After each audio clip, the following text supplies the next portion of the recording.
Only one NFL team, the New England Patriots, represent an entire region of the United States. But for much of their existence, they attracted little attention from the rest of the country. When you thought about teams growing up as a kid, you know, it was the Steelers, it was the Cowboys, it was the Dolphins in the early 70s. Obviously, the New England Patriots weren't one of those teams that you thought about when you expected teams to be in the playoffs every year. First of all, I didn't even know where they were when I got drafted. Massachusetts, I still don't even know how to spell it. Still, the team had its die-hard fans, including a Boston-area businessman named Robert Kraft, who bought the team in 1994. The Patriots' head coach was Bill Parcells, and in 1996, their talented secondary was coached by Bill Belichick. I said I should have stayed in college because this is a lot of work, and it was because that's what he demanded out of us. He had a very important role in what we achieved my rookie year as far as making it to the Super Bowl. We're going to make believers today. Got that right. Absolutely right. Bledsoe back to throw it. Here they come after him again. And he does throw it up the sidelines, and it is... Oh, intercepted. Intercepted now, baby. It's over. The Patriots were still looking for their first Super Bowl title. 4 years later, they were looking for a new head coach when a familiar name resurfaced. The first and only person that I thought would be right for the job was Bill Belichick. Every time that Mr. Kraft pulled me into his office, he was the only person I wanted to talk about. It's my honor and pleasure to introduce Bill Belichick. Another newcomer for the 2000 season was a sixth-round draft pick named Tom Brady. When you're the 199th pick, it was like, whew. You know, I was thinking about, as those other 198 names were called, what the heck I was going to do for the rest of my life. And then I was happy as could be because I had a direction. We had a starting quarterback there who I could learn a lot from. He was one of the best quarterbacks in the league at the time. He also had an owner who, in his heart, was still a fan, and who tried his best to know the names of every Patriots player. I remember the first time he met me, he called me Kyle Brady, you know, the tight end. All he knew was Brady, so he said, "Hey, Kyle," and I kind of let it go. I mean, I wasn't going to say anything to the owner. I was 22 years old, and I said, "Hey, Mr. Kraft," I said, "I'm Tom Brady." And he goes, "Oh, yeah, of course. You know, I know. You're a quarterback. I've seen you play. You're doing a good job." And I said, "Well, you know, I just want to tell you it's, you know, one of the best decisions you ever made picking me." And I don't think I meant it in a way that was cocky or anything. I just wanted to let him know that I thought I was capable of really helping the team, and that whatever role I was going to be in, I was going to do the best I could do. His rookie year, his job was to throw me interceptions on the look team. He was kind of a quiet guy, very tall, lanky, skinny guy. I can't stand it. Run it again. Huddle up and run it again, Brady. I remember sitting in the team meeting room. Everybody had left, and I was kind of around. There was a notebook there, and it was from my quarterback coach. And it had quarterbacks listed on the top. And of course, me being curious, I decided, well, I was going to look at this notebook and see what it said. Well, I opened it up, and it was an evaluation of me. And it says, slow on reads, slow to react, doesn't deliver the ball on time. Everything he needs to do quicker. That was kind of the knock on me my whole life. You know, never being quick enough, never being fast enough. And it's very warranted. I think at the time, I didn't really read defenses well. In his rookie season, Brady threw only one complete pass, and the 2000 Patriots finished with a 5-11 record. Fresh motivation was needed for the 2001 season. Coach Belichick did some things where it seemed outlandish a little bit, but you know he had a point. We'll get some camp T-shirts, and every year they have a different slogan on them. I remember that season we had wanted winners, and it basically gave a definition of what a winner is. One thing that's always been important to Coach Belichick is that we're in shape, and he signified that by bringing a big old anchor. In the meeting, he says, "You see that anchor downstairs? Well, that signifies all the dead weight that we've been dragging around for the last year." Brady had shrugged off the weight of a rough rookie season. In the 2001 preseason, I definitely felt that I was gaining confidence. I remember Laura Mully coming up to me during training camp, and I remember he was playing in the middle of the field safety, and I dropped back, I looked at Laura, I looked him off, I pumped him, and I fired the ball back to the backside, and he came up to me after the drill, he said, "Man, you got a lot better." I think I gave him a pat on the butt, said, "Good job, don't do it again," something like that. By the start of the regular season, Brady had moved up to number 2 on the quarterback depth chart. Talk to me about your favorites. Talk to me about your favorites, because yeah, just talk to me about under. Love under, okay. I like sticks. Okay. I like double seam. I All like right. 10 seam. Okay. I don't like 68 swing. Okay. I don't like 58 quick out. Okay. You just want to throw so you can get on TV, huh? Yeah. Over the next 6 months, Tom Brady would get more face time than anyone could have imagined.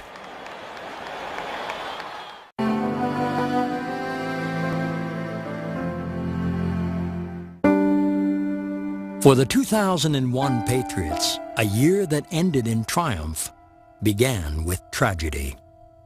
Dick Rabine was initially the coach who came out to Michigan to kind of recruit me. He had such a great attitude for coaching quarterbacks. He was never too high, he was never too low. He always said, "Guys, we had a good day, but we can do a little bit better." Or, "Hey, we had a bad day, but we're going to do better tomorrow." On August 5th, Rabine collapsed while on a treadmill. We came in from practice, and the quarterbacks all got summoned together. Sad news today out of Foxborough that quarterback coach Dick Rabine died of heart failure at Mass General Hospital today. He's only 45 years old. I think that was tough for all of us. That entire season was dedicated to him. The Patriots were unified, and it showed on opening day. When we played the Cincinnati Bengals was the first time that we ran out on the field as a team, and it was because they kind of screwed up. Before we even got into the tunnel, they started calling out our names. And we're just sitting in the tunnel like, okay, they're not going to wait on us. And at that point, we just decided to go out as a team. A simple act, born of circumstance, that would define their team for years to come. And we had this great anticipation of this new year, and we went out and just played terrible. We got our butts whooped. I mean, I'm very blunt about that. The give to Dillon, shoots it up the middle and roars into the end zone. Touchdown. That was the first game in my career that I didn't complete because I had a neck injury. I'm sitting here as one of the leaders, and I don't even know if I can play next week.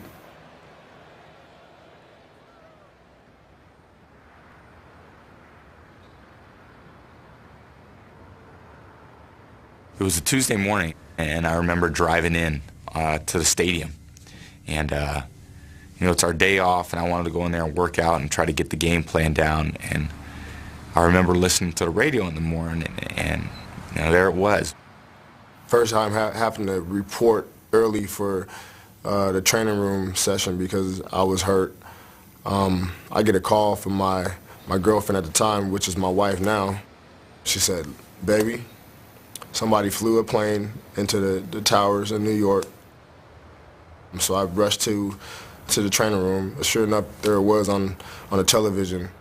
I remember going over to Drew Bledsoe's house, and I remember listening to a conference call of all the different player reps from around the league talking about whether or not to play the game. Canceling that week was a great idea because nobody wanted to be everybody wanted to be with their family. Nobody wanted to be on the field playing.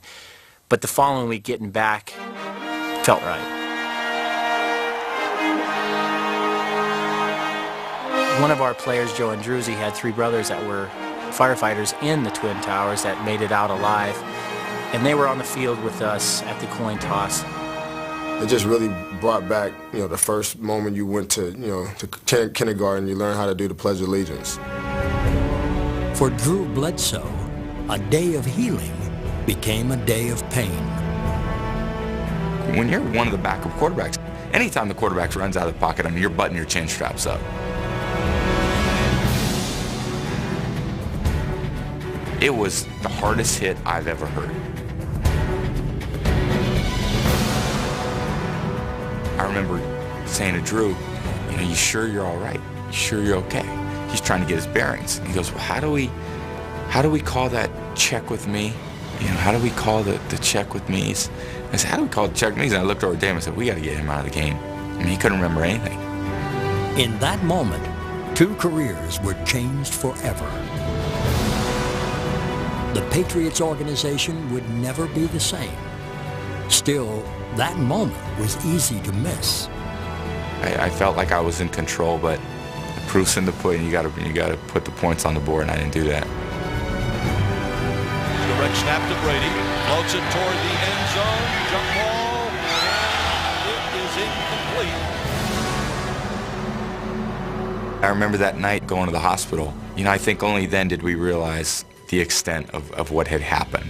WBZ has learned that Bledsoe has a collapsed lung, has lost a great deal of blood, and our sources are telling us that this could potentially be a season-ending injury. And at that point, I was like, what else can happen? We lost the Bengals, a game we thought that we were going to win. I hurt my damn neck, 9/11, and now our starting quarterback is out. What else can happen?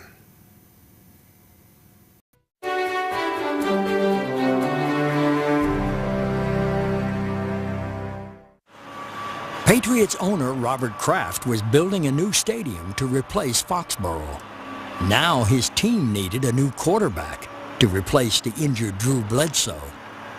The news on Bledsoe seems to be good tonight. His internal bleeding has stopped, eliminating the need for surgery.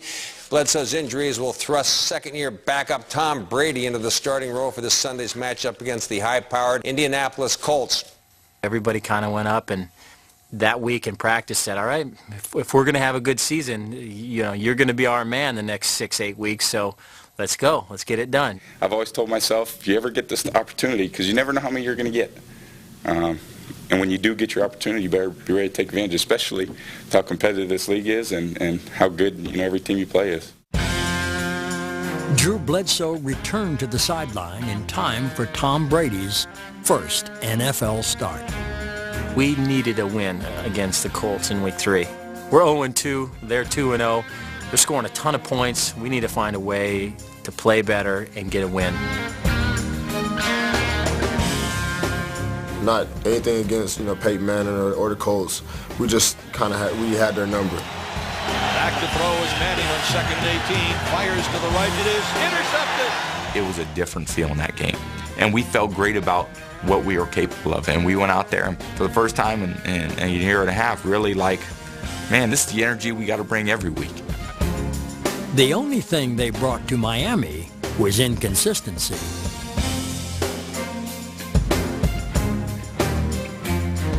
It's hot, humid down there, and we didn't do shit. I mean, we couldn't move the ball, and the feeling that we had coming out of that game was we couldn't even compete. If we can't beat them, we can never win the AFC East.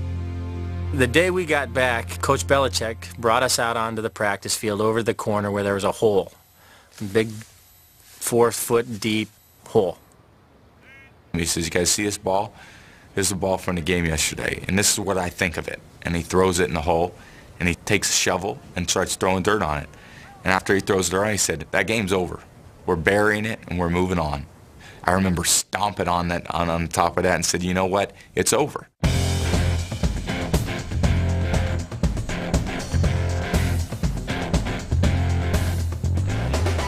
Brady drops straight back to throw. Looking, goes to the end zone. Oh, Tom Brady's first NFL touchdown pass. Brady rolls right, got a man open, touchdown! 36 seconds left, Brady drives him 60 yards. The San Diego game kind of played out the way the rest of the season would play out, with Tom at the end of the game leading us down, putting us in a position to where Adam Vinatieri could kick a game-winning field goal. Kick is up, on the way. Patriots win! For Tom to be able to march down the field in this game, everybody else, I think, said, hey, Tom did a nice job, and he's for real. After burying the ball, after winning the way we did, we were gaining that confidence. We were gaining that swagger. We were starting to believe in each other.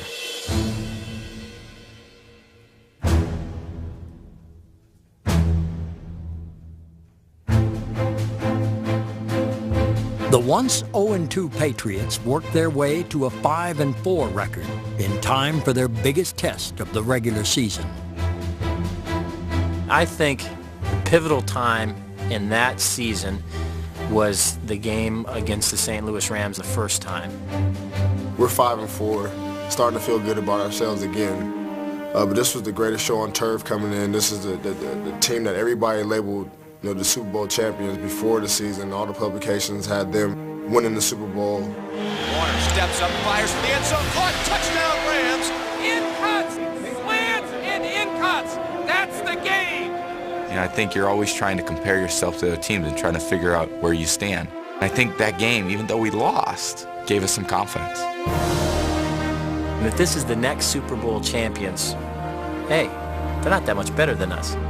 In the locker room, you would have thought we won the game because they're supposed to be the Super Bowl champions. What can we be?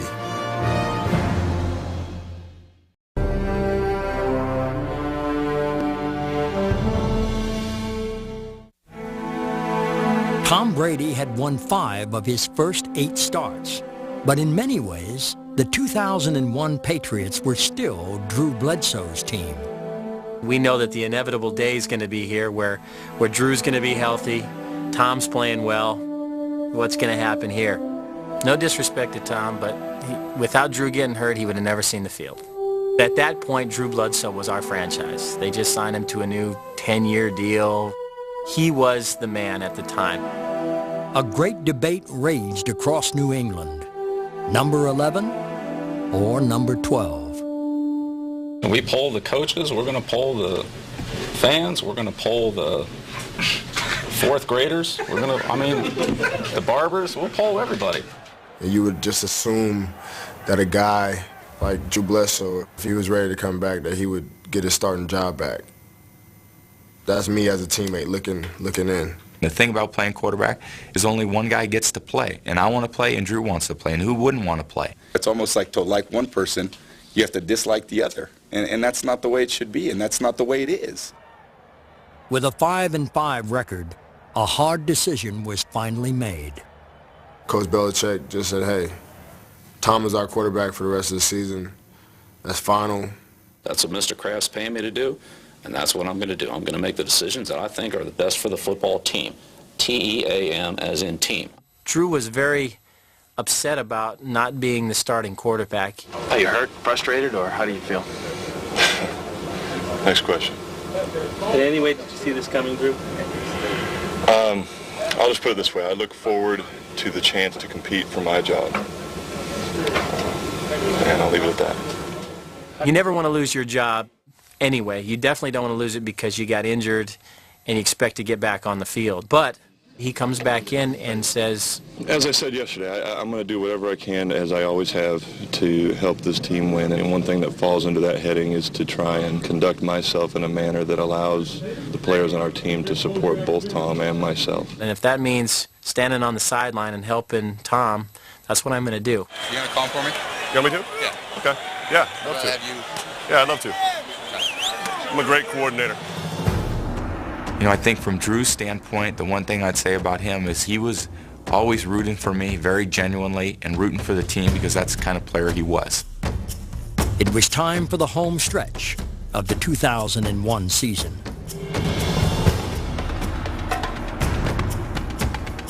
Coach Belichick brings in a film to meeting time, and it's all about the Breeders' Cup, one of the major horse races of the year. As we're watching it, he ends up stopping at about 3/4 of the way through the race and just basically asked us, who's going to win this? Who do you think's going to win this?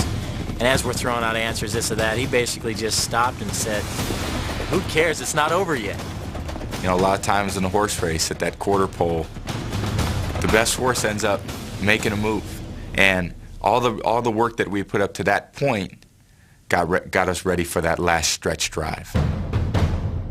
To win their division, they needed victories against their AFC East rivals. Hand off to Mark Edwards, turning to the left, going to slam it in. That's it. That's it. That's awesome. Keep it up, go. When you're hot, let's roll. Week 15, we're getting ready for the Miami Dolphins, and all of a sudden, the training camp winter T-shirt resurfaces in our lockers. And it was just a friendly reminder, I guess, of what you're going to have to do this week if you want to become the AFC East champs. Lawyer Malloy embraced former Patriot greats before the game and a future Patriot great during it. Direct snap comes to Kevin Falk. It's a throwback to the left of Tom Brady. He's got it at the 30. That's when I kind of realized that the coaches made the right decision when they decided to go with him.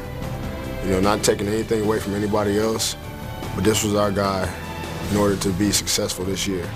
And Foxborough loves Tom Brady. Back to throw. Brady fires it left, open pass. 20, 15, 10, left side, 5, touchdown. Patrick pass. In a lot of ways, we thought that was going to be our last game at Foxborough Stadium. So it was really a farewell tour for the team, and we walked around the entire stadium, shook hands with everybody. Merry Christmas. We'll see you in the playoffs. And I think the fans were so excited, we were so excited, and we're sending this stadium out the right way. Or so they thought. In their final regular season game, the Patriots could do much more than clinch their division. This team that went through all this adversity this year, if you won this game, not only would you win the AFC East, but there was a possibility that you would get that first round bye in the playoffs. Man, that's big. Winky back to throw, looks, goes to the near side, picked off Tylaw. 40, 35, 30, gonna go to the 20. Gonna go down to the 10, to the 5, and he is in. Touchdown. When the closing seconds ticked down, myself and Otis went over and grabbed the cooler that had the most ice in it, because, you know, that's what you want. You wanted him to just, you know, get that cold chill going down his spine. And so me and him, we hoisted it up. Sure enough, we got all of them. We doused them. The celebration was followed by news that thrilled the Foxborough faithful. As we were flying back home, the pilot announces that the Jets just beat Oakland, so we have another game in Foxborough Stadium.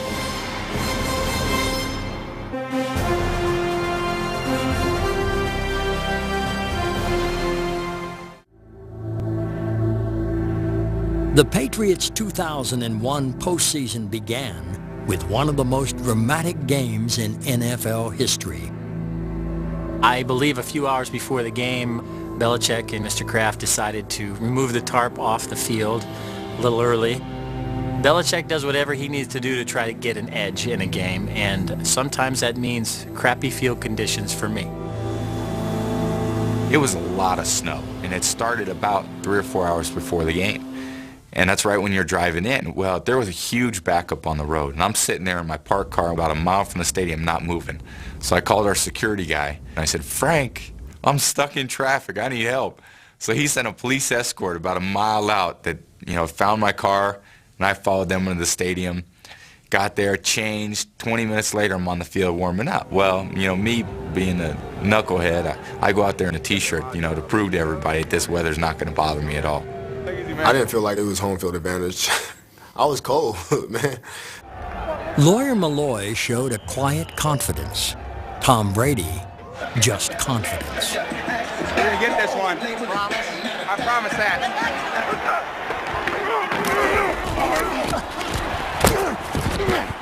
We got off to a very slow start. I threw an interception early and went into halftime, and I remember looking at David Patton and looking at another receiver and saying, "If you guys play the best half of your life, I'm going to play the best half of my life." The snap to Brady. Looks, stands, starts to run with it. He is down to the 5, and he's in. Touchdown! Tom Brady! Patriots are back in it. We called a play, I think we're on like the 5 or 6 yard line, which is about the limit for me. I don't think I'm running much farther in from that. For me, a lot of the time, the instincts is to stay back there and try to throw the ball. Well, it opened so much that I said, you know what, I'm going to try to take this one. I used to love the way Tom Rathman used to spike the ball. He'd just throw that ball onto the ground as hard as he could. So I think I was intending to do the same thing, and as I slammed it, you know, I was going right down with the ball. And he gets up and spikes the ball and goes wild here at Foxborough. That's some great comebacks. It was the 2-minute warning. Raiders 13, Patriots 10. The stage was set for a play that would highlight an obscure section of the rule book and rewrite the history book. It was called trips right 68 slant, D-slant. There was nobody on the left side of the field from the center over. He said, God, how can I not throw over there? Well, the problem was it was a blitz zone. And as I was coming down to recock it and get the ball out to the running back, that's when I got hit.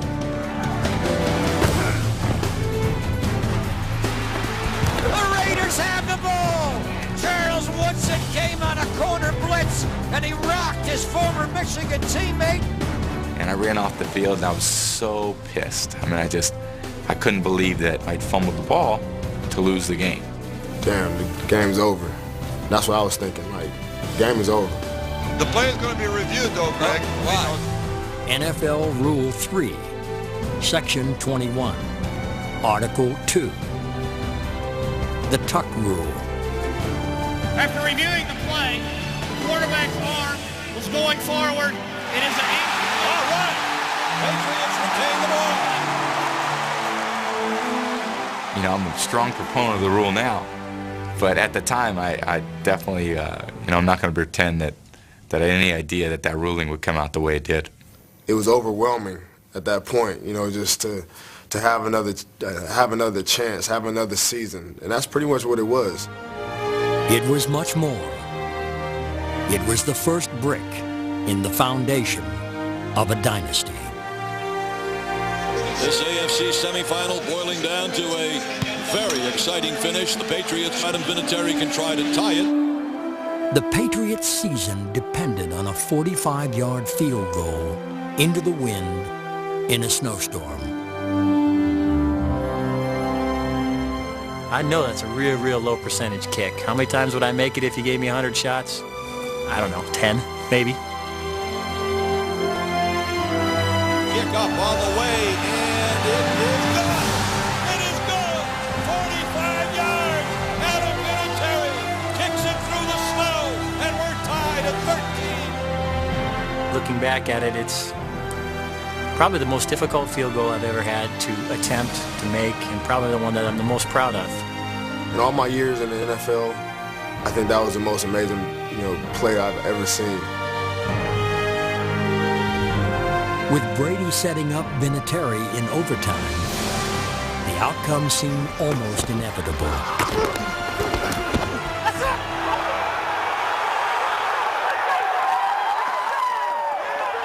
Well, we called a timeout prior to me going out on the field, and all the big linemen with the size 14 shoes were helping me try to clear a patch of snow so I could get the best footing as I could. Coach Gruden calls another timeout, which, hindsight looking back at it, I'd like to thank him for it. He gave us more opportunity to clear more snow on a bigger path and give me just a little bit better of a spot.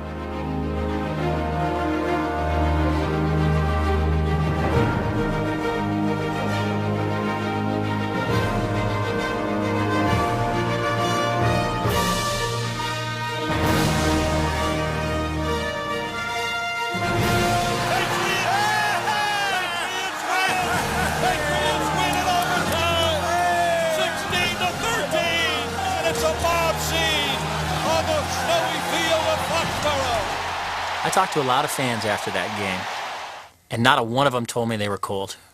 What a ending to what a game. I'll tell you what, one of the great games ever played here in New England. We're going to the AFC Championship game. 14 would win it. Yeah, I did, didn't it?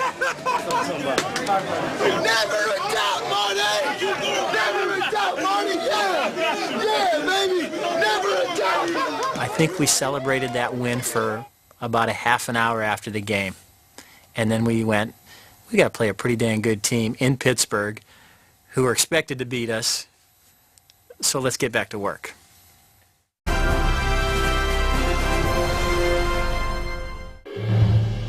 When the 2001 Patriots arrived in Pittsburgh, some were calling them a team of destiny.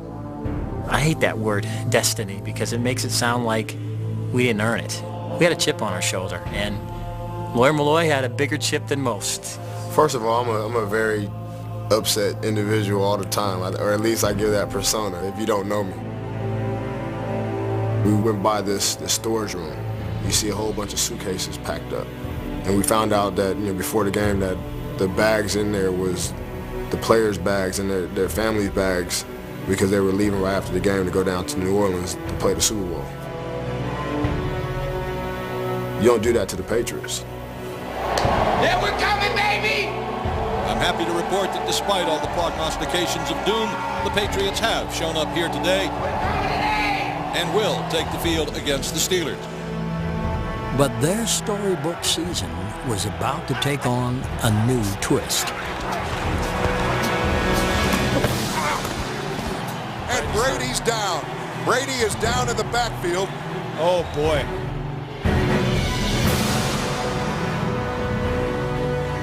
Well, it was actually the third time that game that the same ankle got hit.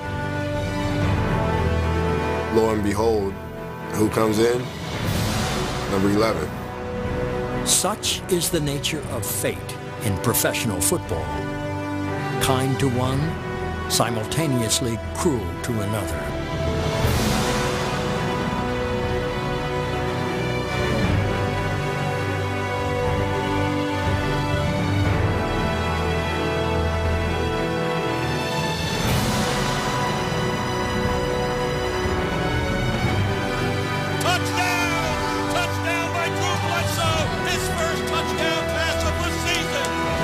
Comes in for the injured Tom Brady. What a story this is. Finally, I went in to get it retaped and for them to evaluate it just before half because we had a little bit of time. At that point, I thought I was going to go back in and play, and he decided, you know what, I think we're just going to stick with Drew. I learned a lot from watching him play that second half, that he had a great poise about him. I don't think a poise that I showed much. Stewart takes the direct snap, stands up in the pocket, looks, fires down the field, could be picked, it is! It's intercepted, picked off by the Patriots. Falling to the ground at the 50-yard line is Lawyer Malloy. And the final seconds tick away. Patriots players coming onto the field. And we're heading to New Orleans as the American Football Conference champions. We won, everyone goes in the locker room, and I don't really feel a part of it. That motivated me so much to get ready to play the next week. But first, he had to endure another round of the Patriots quarterback controversy. Now let's get to your thoughts on one of today's big stories, the Brady-Bledsoe debate. We want to know who you think should start. Bledsoe. Why? Because Bledsoe, look at his history. He's just a better quarterback. You know, there's a lot of controversy on who's going to play in this game. Is Tom's ankle okay? You know, and the reporters were asking Bill every single day. His answer is Tom hasn't practiced yet. If he's okay, he's going to play. I remember going on Wednesday at practice, and it was still pretty sore, but, you know, it was manageable, and I could go out there, and I knew by Sunday it was going to be okay. New at 11, the guessing game is over. Tom Brady will start at quarterback for the Patriots in the Super Bowl. I said I was going to get you there! I said I was going to get you there! Yeah! Let's do it, baby! I was playing for our position. I was going to be the quarterback that day, but I was playing for Drew. When I grabbed Drew, that's what I was saying. You know, we're here, and I told you that we were going to do this, and I told you we were going to do this together. Our team all season long went out as a team, and we made a decision. I don't care if we get in trouble. I don't care if we get fined. We're walking out as a team again. And now, ladies and gentlemen, choosing to be introduced as a team, here are the American Football Conference champions, the New England Patriots.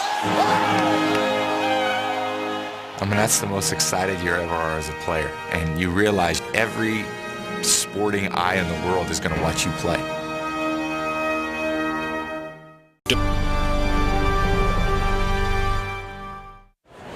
Super Bowl 36 was an event like no other. The pageantry of the Super Bowl, it's unlike any other game you play in because there's concerts before the game and everything's really extended. So what I did was I took my shoulder pads off, I laid them down, and I put my head back. And I wasn't intended to sleep, but I think I dozed off for about 20 or 30 minutes. And I just felt good about where I was at. It wasn't like I was so relaxed, I didn't realize the importance of the game. I just felt I was very prepared. Woke up, went out, changed my shirt, threw my shoulder pads on, and 12 minutes later we were running out on the field. From from here in New Orleans. Super Bowl 36 is underway. Brady first and goal, St. Louis 8-yard line. Brady drops back to throw, looks, fires right. Touchdown, David Patton! Touchdown, David Patton! That play was initially called F-right 50 out Z-slant. Well, the cornerback on the right, Dexter McCleon, he wasn't going to let an out get thrown on him. And he always kind of really squatted at the goal line. If you run a 10-yard out, he's going to be squatting right on the route. So Belichick came to Charlie, said, we don't want to run the out. No, we want to run the out go. Well, sure enough, I mean, he freaking calls the play.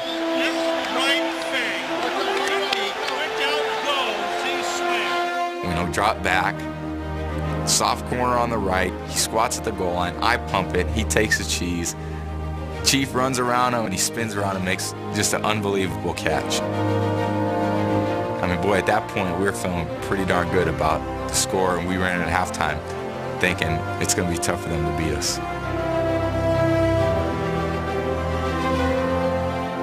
Unless you're a die-hard fan of one team in particular, everybody loves to see the underdog win. Unless you're the St. Louis Rams. Ricky Paul wide open. Inside the 10. Brings it down. Yes! Touchdown, Ricky Paul! Tom Brady, overrated. After the Rams tied the score up, I remember looking at our equipment guy, and I put my arm around him and I said, they screwed up. They gave us too much time. It's 17-17. Well, my first thing is I go up to Charlie and I say, what are we doing? And he says, we're going. So I said, all right, what's the first play? And Charlie says to me, as I'm sure Bill said in his here, he better take care of that ball. So Charlie yells at me. He says, hey, take care of that ball. And Drew was kind of standing next to me, and he kind of just shuffled in front of that, and he says, F that. Go out there and sling it.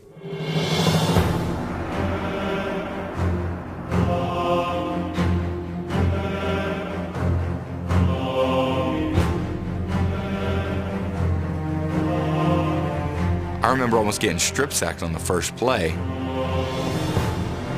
Starts to run with it, throws over the middle. It is caught there out to the 21-yard line. If I had taken a sack there, I'm sure we'd have just run the clock out. A pulse-pounding finish to this one here. My job is to get ready for, overtime. So on the sideline, I go to one player. I hear a little going to the next player. Let's go, man. Let's go. Come on, we can do it. Come on, man. Come on. And it's just starting to pick up. Brady stands in the pocket, dumps it off to the left, complete to J.R. Redmond, 30, 35, to the 40, and a first down. I turn around, and our offense is around the 50-yard line. I'm like, oh shit. Steps up, fires down the field, caught. Troy ran at the 40, stopping the clock at the Ram 36 with 21 seconds to go. It happens so quick. I mean, by the time you spike that ball, you got 40 seconds, and you're thinking, this is for the World Championship. Brady throws the ball to the ground with 7 seconds left, and Adam Vinatieri will try to win it with a 47-yard field goal attempt. I've got my arm around Johnny, our equipment guy, and I give him a little nudge, and I said, when we go out onto the field and kick this game winner, get your butt down there and get this ball for me. The night before that game, I must have tossed and turned all night. I must have kicked that 1,000 times in my sleep, over and over and over again. One more time, and the dream would come true.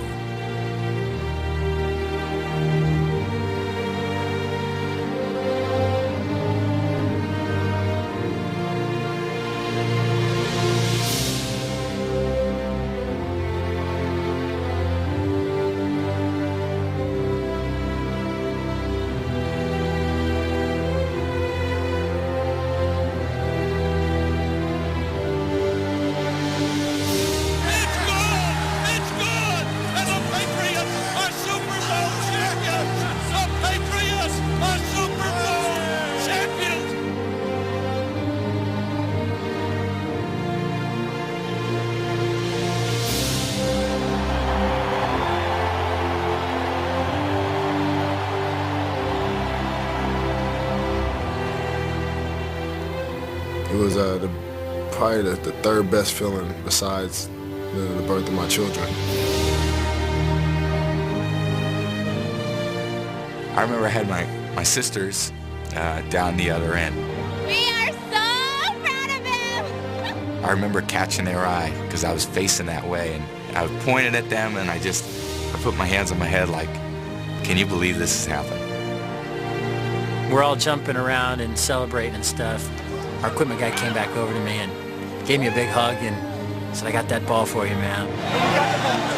Nice. We got the ball. I was standing on the podium with my arm around Mr. Kraft and said, You know what? We shocked the world, but we didn't shock ourselves. We knew we could do that all year long. and the meaning in that was, it was these 50 players and 20 coaches that said, we can do this.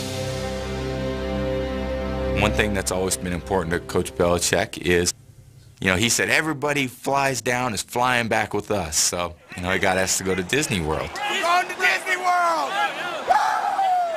When I asked our PR guy, hey, can I go to Disney World, he said, don't ask me, you better go ask Bill. So I went down to his room, knocked on his door, and I sat there for probably 15, 20 minutes. Didn't want to bring it up. So finally on the way out, I said, oh, Coach, by the way, I got asked to go to Disney World. Can I miss the charter plane and go back to Disney World tomorrow morning? And he looks at me and goes, yeah. How many times you think you win the Super Bowl? And I said, that's good enough for me.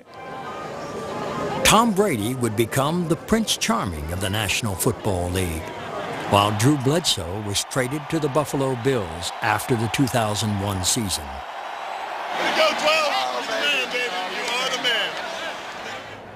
Future championships would also come without Lawyer Malloy, released by Bill Belichick prior to the 2003 championship season.